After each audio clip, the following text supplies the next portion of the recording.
పరిశుద్ధాత్మ దేవుణ్ణి ఆయిల్తో పోల్చారు. అంటే నూనె పరిశుద్ధాత్మ దేవునికి చిహ్నం అన్నమాట, నూనె. అందుకనే ఆత్మ తైలం, తైలం అన్న నూనె అన్న రెండు ఒకటే. ఆత్మ నూనె అంటే అంత బాగోదు కాదని చెప్పి ఆత్మ తైలం అని పెట్టాం. ఓకే, ఇప్పుడు పరిశుద్ధాత్మ దేవుణ్ణి దేంతో పోల్చారు అని నేర్చుకుంటున్నాం. తైలముతో, నూనెతో పోల్చారు. ఎందుకు పరిశుద్ధాత్మ దేవుణ్ణి నూనెతో పోల్చారు? ఎందుకు పోల్చారు? నేను పోయిన వారం అయితే డైరెక్ట్గా ఇదే పేరు పెట్టేశా. ఎందుకు పావురమును పరిశుద్ధాత్మతో పోల్చారు అని అంశం అదే పెట్టేశాను డైరెక్ట్గా. కానీ ఈ వారం కొంచెం అధునాతనంగా, సింపుల్గా ఆత్మతైలం అని పెట్టాం. ఇప్పుడు పరిశుద్ధాత్మ దేవుణ్ణి ఏమండి ఆత్మతైలముతో ఎందుకు, లేకపోతే పరిశుద్ధాత్మ దేవుణ్ణి నూనెతో ఎందుకు పోల్చారు అది మనం చూద్దాం. నూనెతో ఎందుకు పోల్చారు అని అంటే ఏమండి జాగ్రత్తగా మనం అర్థం చేసుకుంటే, నూనె ఉంటేనే దీపం వెలుగుతుంది, అవునా కదా? నూనె ఉంటేనే ఏ వెలుగుతుంది? చూడండి నిర్గమకాండము 27:20 చూడండి ఒకసారి. బుక్ ఆఫ్ ఎక్సోడస్, నిర్గమకాండం 27:20. మరియు దీపము నిత్యము వెలిగించినట్లు ప్రదీపమునకు దంచి తీసిన అచ్చము ఒలీవ నూనె తేవలెనని ఇశ్రాయేలీయులకు ఆజ్ఞాపించుము. తర్వాత కంటిన్యూషన్ చదువుతారు. 21 కూడా చదువు. సాక్ష్యపు మందసము ఎదుట నున్న తెరకు వెలుపల ప్రత్యక్షపు గుడారములో అహరోనును అతని కుమారులను సాయంకాలము మొదలుకొని ఉదయము వరకు యెహోవా సన్నిధిని దాన్ని సవరింపవలెను. సవరించాలి. అది ఇశ్రాయేలీయులకు వారి తరముల వరకు నిత్యమైన కట్టడి. ఓకే, 20వ వచనంలో ఏమనుంది? దీపము నిత్యము వెలుగుచుండవలెను. ఏమండి, దీపము నిత్యము వెలుగుచుండునట్లు. అప్పుడప్పుడు ఆపేయాలని ఉందా? నిత్యము వెలగాలని ఉందా? అది నిత్యం వెలగాలంటే ఏం కావాలంట? దంచి తీసిన, ఇది కూడా గుర్తుపెట్టుకోండి, దంచి తీసిన అచ్చము ఒలీవ నూనె. ఆలివ్ ట్రీ కొరకు చాలా శ్రేష్టమైన విషయాలు ఉన్నాయి. ఒలీవ చెట్టు కొరకు, ఒలీవ చెట్టు గురించి నేను అంతకుముందు చెప్పాను. అది చాలా స్లోగా పెరుగుతుందంట, కానీ 1000 సంవత్సరాలు బ్రతుకుతుందంట. దేవునికి స్తోత్రం కలుగును గాక. ఒలీవ చెట్టు గురించిన మాటలు అవి. అది పెరిగేది స్లోగా పెరుగుతుంది, కానీ 1000 సంవత్సరాలు ఉండిపోద్దంటండి భూమి మీద. ఇప్పుడు మన వాళ్ళు కొంతమంది చెప్పే విషయం ఏంటంటే, యేసు ప్రభు వారు కాలంలో ఉన్న ఒలీవ చెట్లు ఇంకా ఉన్నాయని చెప్తున్నారు. ఆయన ఒలీవల తోటకు వెళ్ళి ప్రార్థన చేసేవారు కదా. ఆ ఒలీవల తోటలో ప్రార్థన చేసడానికి వెళ్ళినప్పుడు, ఆయన ప్రార్థన చేసినప్పుడు ఉన్న చెట్లు ఇప్పుడు ఇంకా ఉన్నాయని చెప్తున్నారు యెరూషలేము ప్రాంతంలో. అయితే అది ఎక్కువ కాలం నిలబడుతుంది. తర్వాత ఒలీవ చెట్టు గురించిన చాలా శ్రేష్టమైన విషయం ఏంటి అని అంటే, అది కష్టాల్లోనూ చచ్చిపోదు, సంతోషంలోనూ చచ్చిపోదు, అతివృష్టిలోనూ చచ్చిపోదు, అనావృష్టిలోనూ చచ్చిపోదు అనే విషయం కూడా ఒకసారి నేను చెప్పాను మీకు. అతివృష్టి అనావృష్టి అంటే తెలుసు కదా, అది ఎప్పుడు చనిపోదు. అంటే కొన్ని మొక్కలు ఉంటాయి, నీళ్ళు ఎక్కువైతే చచ్చిపోతాయి. కొన్ని మొక్కలు ఉంటాయి అసలు నీళ్ళు లేకపోతే చచ్చిపోతాయి. ఒలీవ మొక్క అలా కాదు, నీళ్ళు ఎక్కువ ఉన్నా ఉంటుంది, నీళ్ళు లేకపోయినా ఉంటుంది. ఎన్నేండ్లు? 1000 సంవత్సరాలు. ఇంకా కొన్ని మొక్కలు ఉన్నాయి, నీటిలో మునిగితే చచ్చిపోతాయి. మొత్తం నీరు, ఆ మొక్క నిండా నీళ్లు పోసేసామనుకోండి లోపల కుళ్ళిపోద్ది. ఇలాంటి మొక్కలు కూడా ఉంటాయి. కానీ ఒలివ చెట్టు అలా కాదు, నీటిలో మునిగినా చచ్చిపోదాం. ఎంత గొప్ప గుణమండి దానికి. సరే, ఇప్పుడు నేను చెప్పేది ఆ మొక్క కంటే ఆ ఒలివ నూనె కోసం మాట్లాడాలి. కనుక నేను వెళ్ళిపోతున్నాను, నా ప్రసంగంలో ముందుకు వెళ్ళిపోతున్నాను. జాగ్రత్తగా నాతో రండి అందరూ. ఓకే, నన్ను ఫాలో అవ్వండి. నా ప్రసంగంలో మీరు అందరూ జాగ్రత్తగా వినండి. నూనె, ఒలివ నూనె, సరే ఏదైనా నూనె లేకపోతే దీపం వెలుగదు. నూనె పరిశుద్ధాత్మకు సాదృశ్యం కదా. మరి దీపం దేనికి సాదృశ్యం? నీలో ఉన్న ఆత్మకు సాదృశ్యం. నీలో ఉన్న ఆత్మ వెలగాలంటే పరిశుద్ధాత్మ నీలోకి రావాలి. సరే, నీలో ఉన్న ఆత్మ దీపమునకు సాదృశ్యమని ఎందుకు నేను చెప్తున్నానంటే బైబిల్లోనే ఉందన్నమాట. సామెతల గ్రంథం చూడండి ఒకసారి, 20:27. సామెతలు 20:27. ఇప్పుడు మనం ఫస్ట్ చదువుకునేమో నిర్గమ 27:20. ఇప్పుడు చదువుకోబోతుంది సామెతలు 20:27. రివర్స్ అనమాట, రిఫరెంట్. నరుని ఆత్మ యెహోవా పెట్టిన దీపము. చూసారా, దీపము దేనికి సాదృశ్యం? మన ఆత్మకు సాదృశ్యం. నూనె దేనికి సాదృశ్యం? దేవుని ఆత్మకు సాదృశ్యం, పరిశుద్ధాత్మకు సాదృశ్యం. ఇప్పుడు ఈ దీపము నిత్యము వెలగాలి అనంటే, నీ ఆత్మ నిత్యము వెలగాలి అనంటే, నీవు నిత్యము వెలగాలి అనంటే పరిశుద్ధాత్మ దేవుడు నీలో ఉండాలి. పరిశుద్ధాత్మ దేవుడు నాలో ఉండి ఏం చేస్తాడు నన్ను అనంటే, నన్ను వెలిగిస్తాడు. ఇది మొదటి విషయం అండి. ద ఫస్ట్ పాయింట్, మొదటి పాయింట్ ఏంటంటే, without oil the lamp will not be burn or give the light. రెండొకటే, నూనె లేకపోతే ఏమండి దీపం వెలగదు.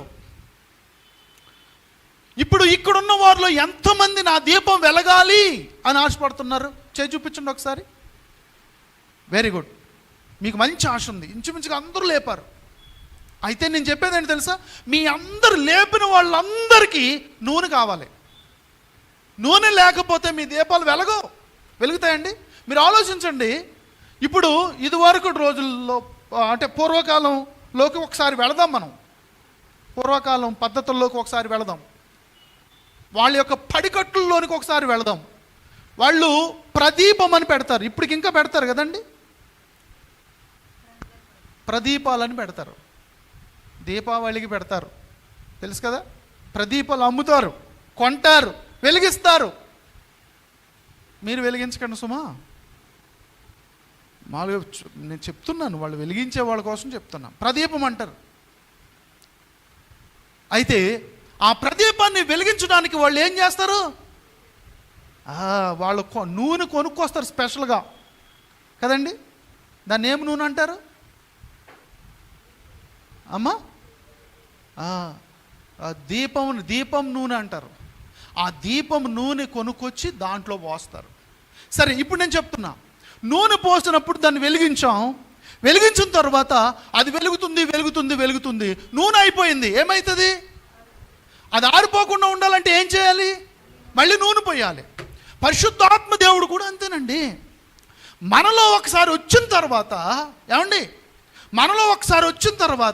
నాలో పరిశుద్ధాత్మ దేవుడు వచ్చారు చాలు అనుకోవడానికి లేదు. నింపుకుంటా ఉండాలి మనం పరిశుద్ధాత్మతో. ఎలా ఉండాలి? నింపుకోకపోతే నీ దీపం మారిపోతుంది. ఆయనకి ఏం నష్టం లేదు, దేవునికి ఏం నష్టం లేదు. అందుకని నేను అంతకుముందు కూడా పాడాను ఈ పాట, ఈ చరణం.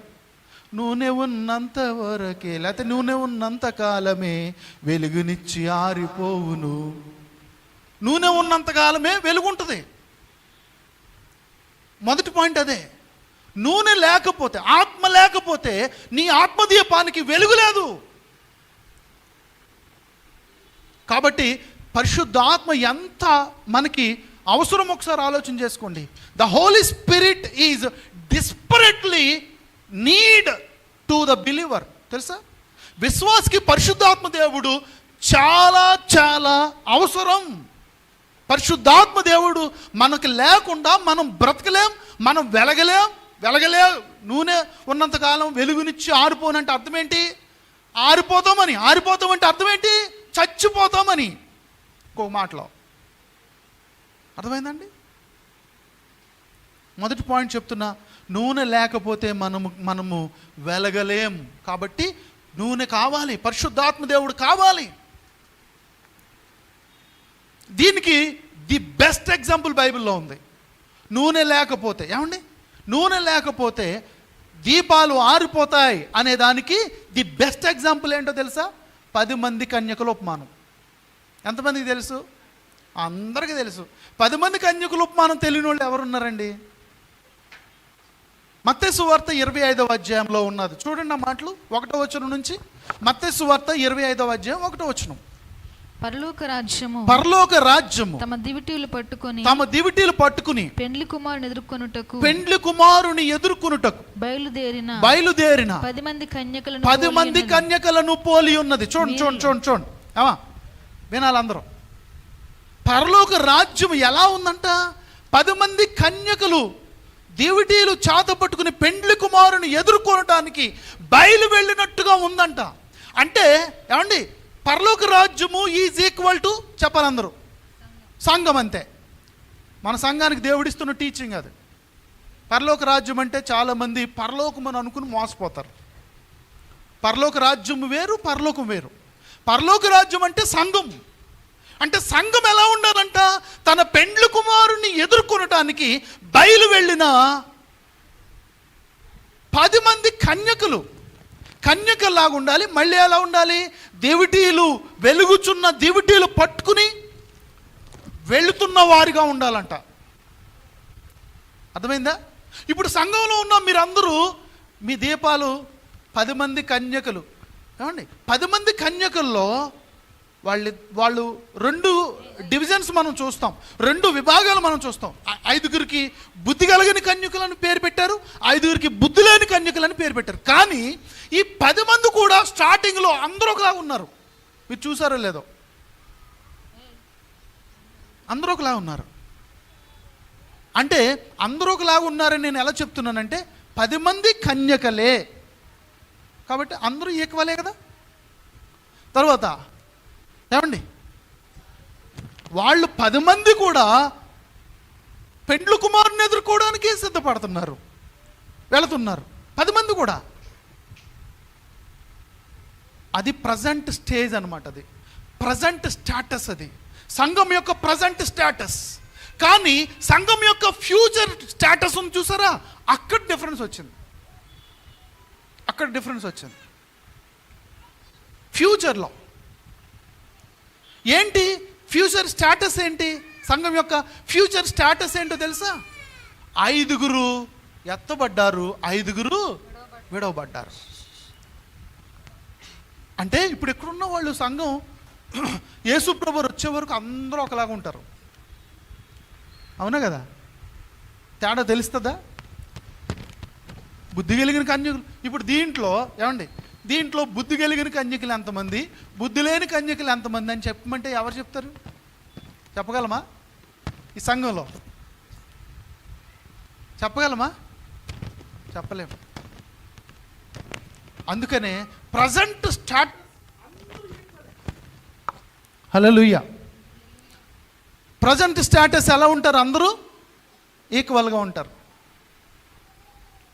అయితే ఒక మాట, మీరు ఆత్మ నూనెతో సిద్ధంగా ఉన్నారా లేదా ఒకసారి పరీక్ష చేసుకోండి. ఎందుకో తెలుసా? మీ దీపం ఆరిపోతుంది ఆత్మ నూనెతో లేకపోతే.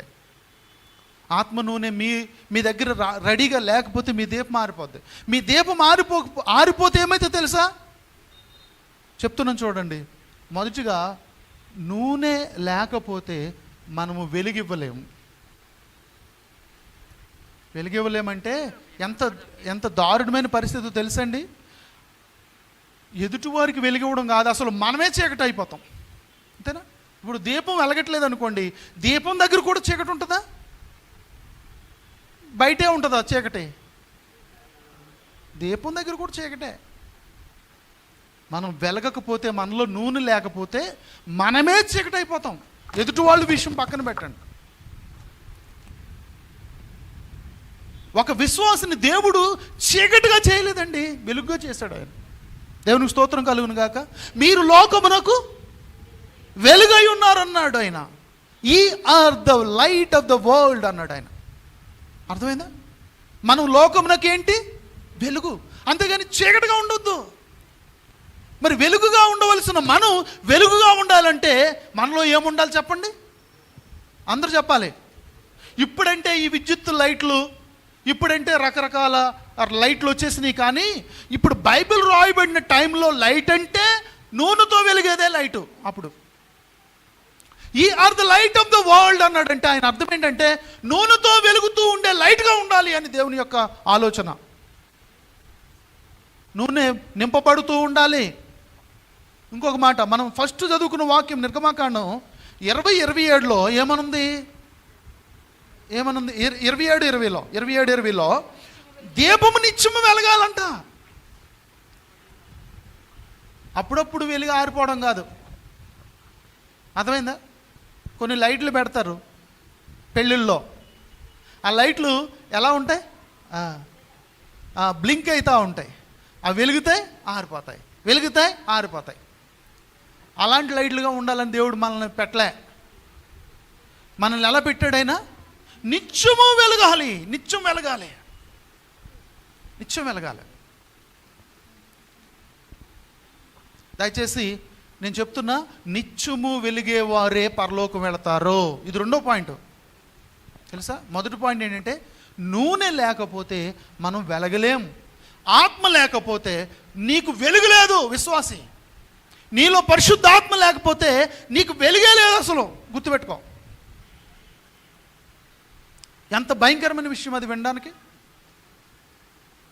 కొంతమంది అప్పుడప్పుడు వెలుగుతారు, మళ్ళీ ఆరిపోతారు. అంటే అప్పుడప్పుడు వెలగడం, ఆరిపోవడం అంటే ఏంటి తెలుసా? తళుక్కుమని వెలుగుతారు. ఎప్పుడు? క్రిస్మస్కి తళుక్కుమంటారు. మళ్ళీ ఎప్పుడు వెలుగుతారు? మళ్ళీ జనవరి 1కి తళుక్కుమంటారు. అర్థమైందా? ఇలాంటి వెలుగును దేవుడు లెక్క చేయడు. అలాంటి వాళ్ళకి అసలు పరలోకమే ఇవ్వడం. నిజమండి. ఏమివ్వడు? ఇవ్వడు. అప్పుడప్పుడు వెలిగి ఆరిపోయిన వాళ్ళు 5 బుద్ధి లేని కన్యకులు. వాళ్ళ దీపాలు ఏమవుతున్నాయి? ఆరిపోతున్నాయి. ఏమంటే బుద్ధి లేని కన్యకుల దగ్గర మంచి శ్రేష్టమైన విషయాలు నేర్చుకోవచ్చండి మనం. బుద్ధిగల కన్యకల దగ్గర. అసలు ఈ యొక్క ఉపమానం యేసుప్రభు వారు ఎందుకు చెప్పారు తెలుసా?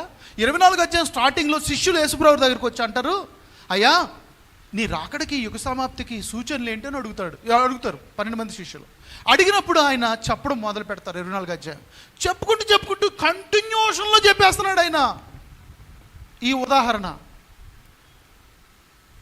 ఆయన రాకడు గురించి చెప్పుతూ ఆ కంటిన్యూషన్లోనే 10 మంది కన్యకుల ఉపమానం చెప్పేశాడు ఆయన. అంటే దాని అర్థం ఏంటో తెలుసండి? నేను వచ్చే టైంలో సంఘములో ఉంటారు కానీ అందరూ ఒక తీరుగా ఉండరు. కొంతమంది ఆత్మ ఉంటుంది, కొంతమందికి ఆత్మ ఉండదు. చూడండి ఒక మాట, రోమపత్రిక అందరూ తీయండి. రోమపత్రిక 8:9 అనుకుంటండి. చదవండి ఒకసారి. 8:9 అనుకుంటా. నేను ఇక్కడ రాసుకోలేదు. దేవుని ఆత్మ మీలో నివసించి ఉన్న ఎడల మీరు ఆత్మ స్వభావం గలవారే గాని శరీర స్వభావం గలవారు కారు. ఎవడైనా క్రీస్తు ఆత్మ లేనివాడైతే ఆయన వాడు కాడు. చూసారా? ఆత్మ లేకపోతే ఆయన దేవునికి సంబంధించిన అవమానం, దేవునికి సంబంధించిన అవమం. అందుకనే ఆత్మ లేకపోతే పరలోకమే లేదు అసలు మనకి. గుర్తుపెట్టుకోండి. ఇది రెండో పాయింట్.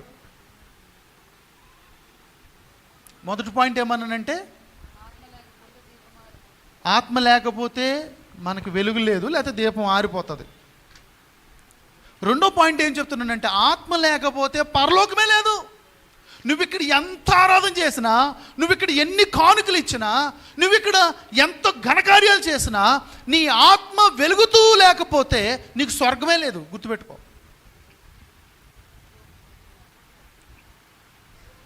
అందుకనే దేవుడు చెప్పారు,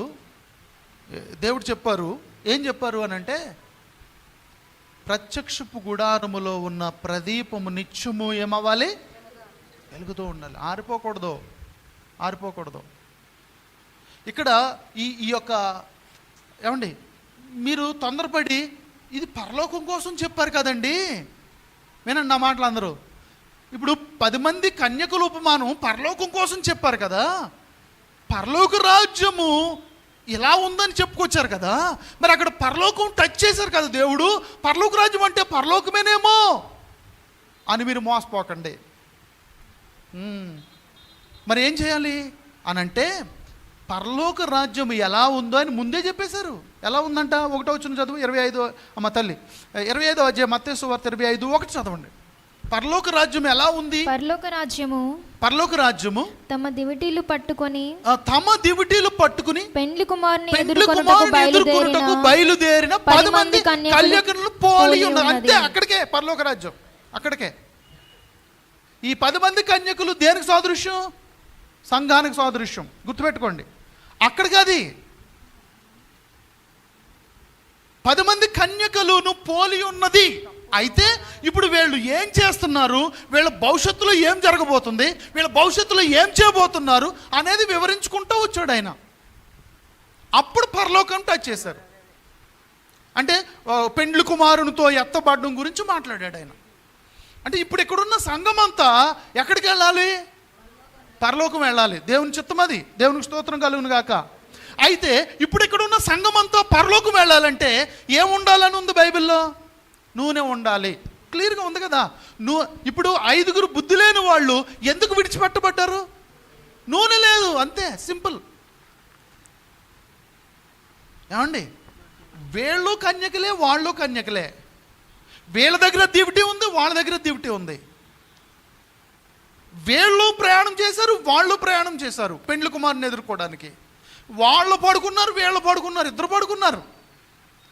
ఎందుకు వాళ్ళు పడుకున్నారు చెప్తారా? ఎందుకు పడుకున్నారు? పెండ్లి కుమారుడు ఆలస్యం చేయట చూచి వాళ్ళందరూ, అంటే 10 మంది కునికి నిద్రించుచుండిరి అని ఉంది కదా, ఉందా లేదా? పెండ్లి కుమారుడు ఆలస్యం ఎంత వచనం చెప్తాలి?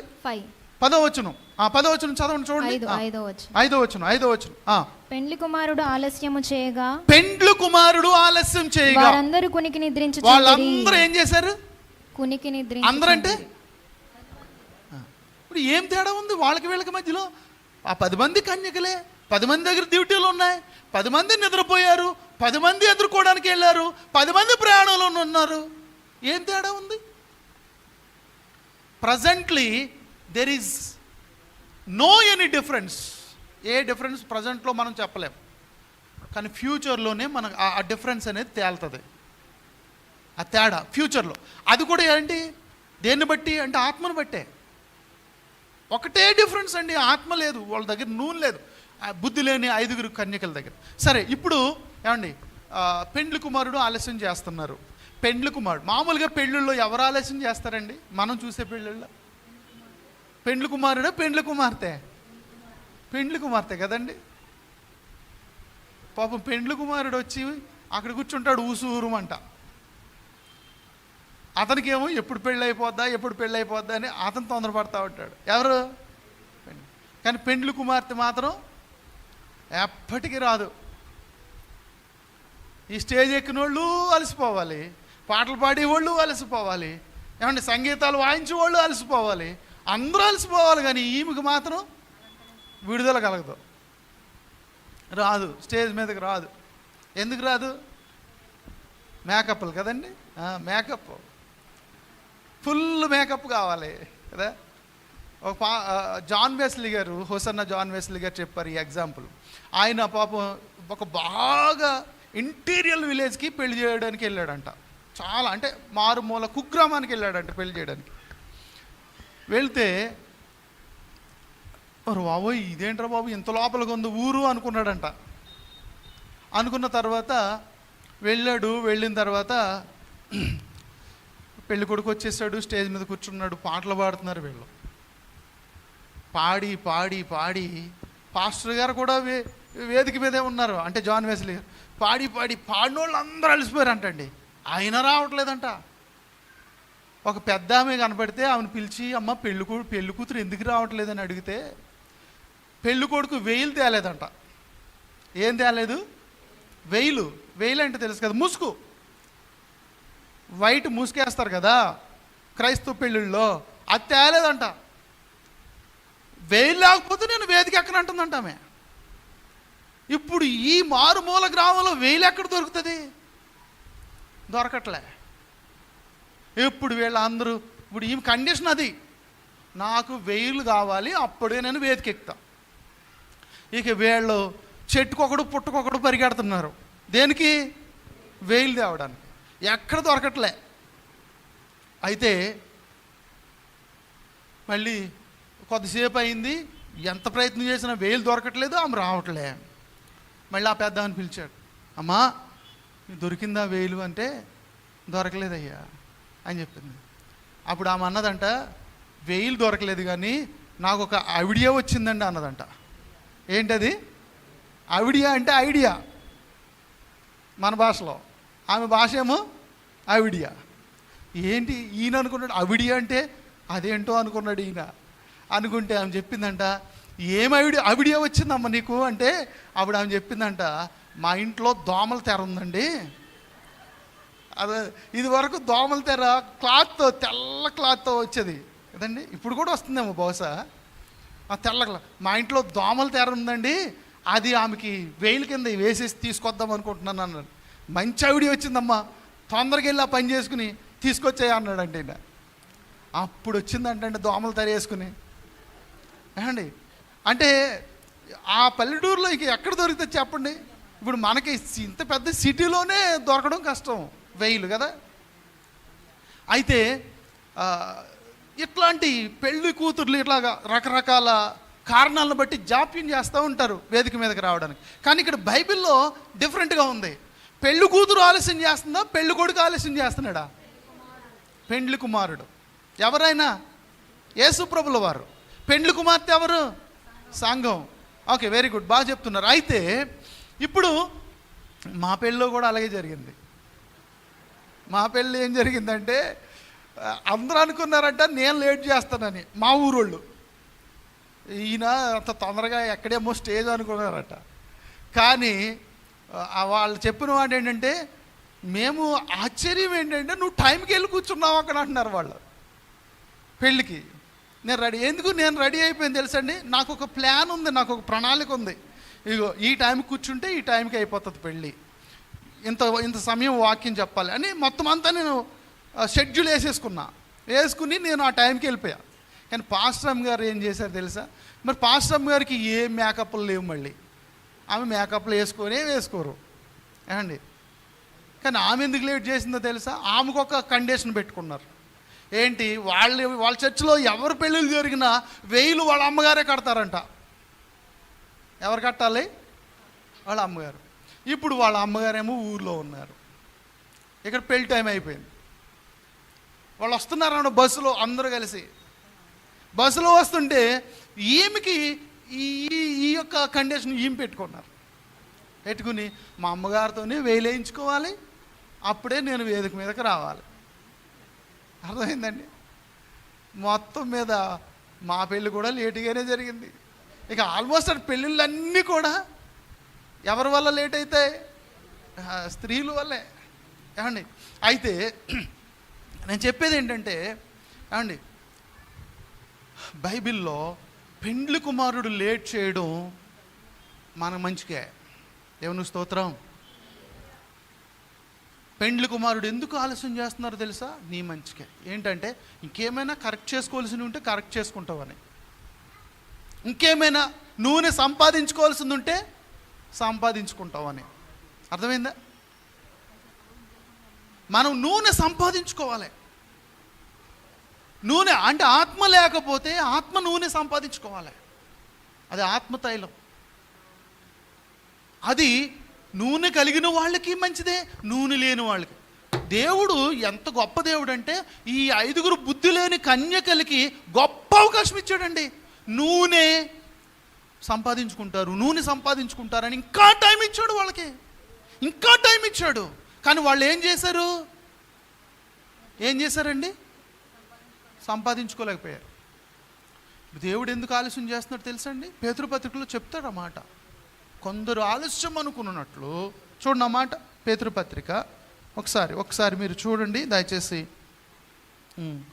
నేను చెప్తాను, ఒక్క నిమిషం. 3 పేతురు రాసిన 2వ పత్రిక 3:9 చదవండి. 3:9 పేతురు రాసిన 2వ పత్రిక 3:9. కొందరు ఆలస్యమని ఎంచుకున్నట్లు ప్రభువు తన వాగ్దానమును గూర్చి ఆలస్యం చేయవాడు కాడు. ఎవడును నశింపవలనని ఇచ్చయింపక అందరూ మారు మనసు పొందవలనని కోరుచు మీ యెడల దీర్ఘశాంతము గలవాడై ఉన్నాడు. దేవునికి స్తోత్రం కలుగును గాక. ఆయన వాగ్దానం అంటే ఏంటి తెలుసా? 2వ రాకడకు వస్తానని చెప్పి వాగ్దానం చేశారు మనకి. ఆ వాగ్దానం గురించి ఆయన ఎందుకు ఆలస్యం చేస్తున్నాడు అని ఉంది. అందరూ మారు మనసు పొందాలంట. మారు మనసు పొందిన వాళ్ళేమో ఆత్మను సంపాదించుకోవాలని, అది నేను కలుపుతున్నాను ఇక్కడైతే లేదు. ఆత్మను సంపాదించుకోవాలి. ఆయన ఆలస్యం ఎందుకు చేస్తున్నాడు అని అంటే అది నీ మేలు కొరకే, నువ్వు పరలోకం రావాలనే, నువ్వు నరకం నుంచి తప్పించబడాలనే. కానీ కొంతమంది ఏమనుకుంటున్నారు తెలుసా? ఆయన ఆలస్యం చేస్తున్నాడు అని అనుకుని ఇక ఆయన రాడేమో అనుకుంటున్నారు. మొత్తానికి రాడనుకుంటున్నారు. రాలేదా? ఎగ్జాంపుల్లో ఉదాహరణలో వచ్చారా? రాలేదు. ఆయన వచ్చారు. దేవునికి స్తోత్రం కలుగునుగాక. వచ్చినప్పుడు ఏమండి 5 ఎత్తబడలేకపోయారు. కారణం ఏంటో తెలుసా? Only 1 difference. ఇంకేయో చెప్పలేదండి అక్కడ. Only 1 difference. ఆత్మ లేని వారు ఎత్తబడలేకపోయారు అంతే. నూనె లేని వారు ఎత్తబడలేకపోయారు. సరే, ఇప్పుడు మీకు అందరికి ఒక డౌట్ రావచ్చు, నూనె అంటే ఏంటండి, మాకు ఎలా సంపాదించుకోవాలి? అది కూడా తెలియకపోతే అసలు మన క్రైస్తవ్యం వేస్ట్. ఆత్మ గురించి తెలియకపోతే ఇక మనం క్రైస్తవులు ఎలాగవుతాం చెప్పండి? ఆత్మ మనలోకి రావాలి, ఆత్మ మనలో నివాసం చేయాలి. సరే, నువ్వు బాప్తిసం పొందినప్పుడు ఆత్మ వస్తుంది. ఇది మామూలుగా బైబిల్లో ఉన్న బోధే. బాప్తిసం పొందినప్పుడు ఆత్మ వస్తుంది, మనలోకి వస్తాడు. ఆయన వస్తాడు ఆయన మనలోకి వస్తాడు. ఆయన పురుషలింగం అనమాట. ఆత్మ మనలోకి వస్తారు. ఆయన వచ్చిన తర్వాత ఏమండి, నువ్వు నింపుతా ఉండాలి అయిపోయే కొలది. దేవునికి స్తోత్రం కలుగును గాక. నింపుతా ఉండాలంటే ఏం చేయాలి? రోజు ప్రార్థనలో నలగాలి. అందుకే నేను చెప్పాను 27 నిర్గమాకాండం 27:20లో ఏమనుంది? దంచి తీసిన అచ్చం జటామాంసి అత్తరు అండ్ సారీ అచ్చము ఒలివ నూనె. ఐఎమ్ సారీ, నేను మళ్ళీ వేరే చోటుకి వెళ్తున్నా. అచ్చం ఒలివ నూనె దంచి తీసిన అంటే ఏంటో తెలుసా? నువ్వు దంచబడాలి దేవునిలో. నువ్వు నలగాలి, ప్రార్థనలో నలగాలి, భక్తిలో నలగాలి, విశ్వాసంలో నలగాలి, పరిశుద్ధతలో నలగాలి. నలిగి ఆత్మ సంపాదించుకోవాలి. ఆ ఆత్మతో నువ్వు నింపబడుతూ నీ దీపం ఆరిపోకుండా కాపాడుకోవాలి. పరిశుద్ధాత్మ నీలోకి ఎలా వస్తాడు అని అంటే నువ్వు నలిగితేనే వస్తారు ఆయన. నువ్వు నలగకుండా రాడు ఆయన. ప్రార్థనలో నలగాలి. ప్రార్థన చేయకుండా పరిశుద్ధాత్మను నేను పొందుకుంటాను అంటే ఇంపాసిబుల్. రారు ఆయన. ప్రార్థనలో నువ్వు నలగకుండా రారు. కాబట్టి గుర్తుపెట్టుకోండి, పరిశుద్ధాత్మ అనే నూనె మనలో లేకపోతే అసలు వెలుగే లేదు. 1. 2, పరిశుద్ధాత్మ నూనె మనలో లేకపోతే పరలోకమే లేదు. 2వ మాట మర్చిపోకుండా సుమా, ఏం లేదు? పరలోకమే లేదు. వాళ్ళు విడిచిపెట్టబడ్డానికి కారణం ఏంటంటే ఆత్మ నూనె లేనందుకే. అక్కడ ఇంకా చాలా విషయాలు మనం ధ్యానం చేయొచ్చండి. ఆ బుద్ధి కలిగిన కన్యకలు, బుద్ధి లేని కన్యకల దగ్గర. అయితే అక్కడ ఇంకొక థాట్, ఇంకొక ఆలోచన నేను చెప్పాలని ఆశపడుతున్నాను. అదేంటంటే వాళ్ళు ఏమండి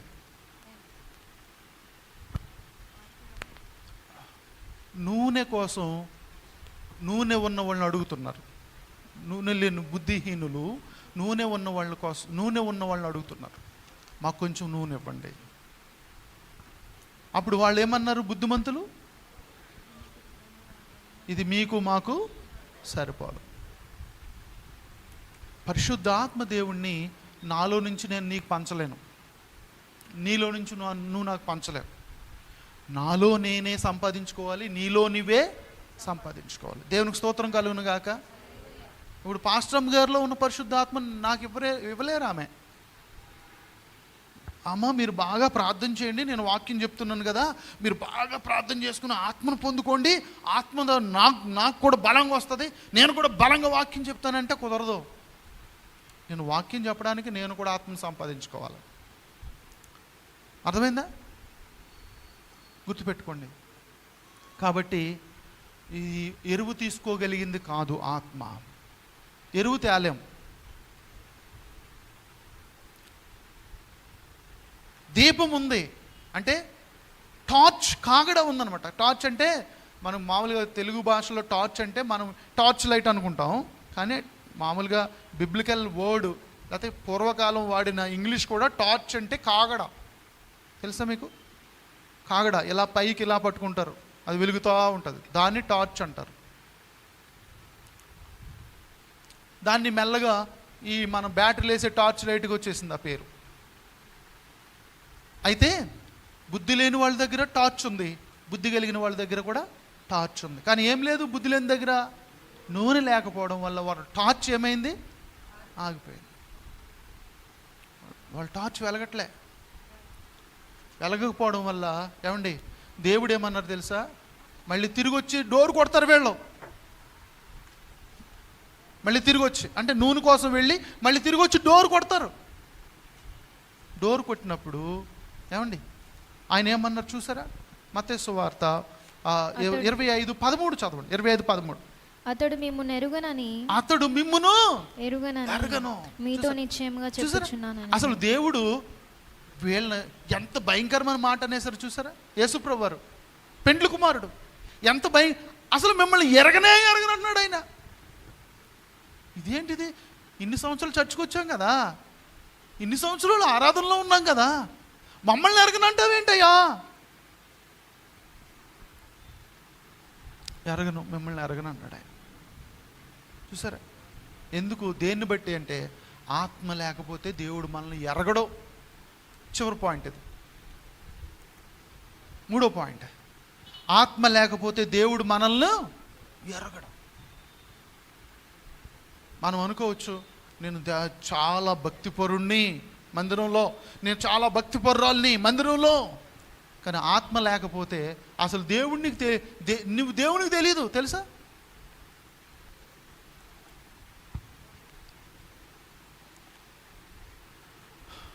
ఎంత భయంకరమైన మాట అండి అది. కాబట్టి పరిశుద్ధాత్మ దేవుడు మనకు చాలా అవసరం అండి. ఎవ్వరూ దీన్ని మర్చిపోకండి, ఈ ప్రసంగాన్ని మర్చిపోకండి. పరిశుద్ధాత్మ దేవుడిని సంపాదించుకోండి, పరిశుద్ధాత్మ దేవునిలో నిలకడగా ఉండండి.